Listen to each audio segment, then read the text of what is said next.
संतरे बेचने वाली बूढ़ी अम्मा की कहानी, जिसके पास एक नौजवान लड़का हमेशा आता, हमेशा संतरे खरीदता और खरीदे हुए संतरों में से किसी एक को, उसकी एक फाक को चखते हुए कहता, अम्मा देखो ना, ये तो कम मीठा है। और अम्मा हमेशा दूसरी फाक को चखते हुए कहती, नहीं बेटा, ये तो बराबर मीठा है। फिर भी यह लड़का बड़ी बेरुखी के साथ उसे खुले हुए संतरे को वहीं ठेले पर छोड़कर चलता बनता। अब इस नौजवान के साथ उसकी पत्नी भी हमेशा हुआ करती। एक दिन पत्नी ने पूछा, ये जो तुम हर बार अम्मा के ठेले पर पहुंचकर नौटंकी शुरू कर देते हो, ये संतरा तो कम मीठा है, ये संतरा तो कम मीठा है। संतरे तो मैंने भी चखे हैं, बराबर होते हैं, लेकिन फिर इस नौटंकी के पीछे राज क्या है, चाहते क्या हो तुम?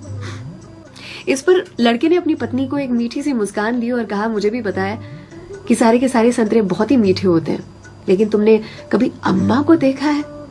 अम्मा इतनी गरीब है कि जो बेचती हैं उन्होंने कभी चखा भी नहीं होगा, इसीलिए तो एक खुला हुआ संतरा उनके ठेले पर छोड़कर आ जाता हूँ, मेरी ओर से उनके लिए।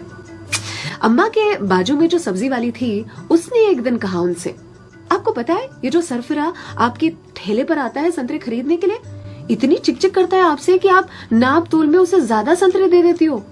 इस पर अम्मा ने कहा कि वो कभी मुझसे संतरे की मिठास पर चिकचिक करता ही नहीं है, वो ये चिकचिक करता है मुझे संतरा खिलाने के लिए, एक छोड़कर जाता है।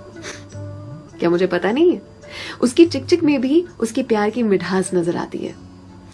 वो कहते हैं ना कि मेरे हिस्से से ज्यादा तूने मेरी थाली में परोसा है, कितनी भी मुश्किलें दे ऊपर वाले, मुझे तुझ पे भरोसा है। छीन कर खाने वाले का कभी पेट नहीं भरता और बांट कर खाने वाला कभी भूखा नहीं मरता। अगर कोई ऐसा दिखे, उसकी मदद जरूर से करे, इसी को तो कहते हैं जियो दिल से।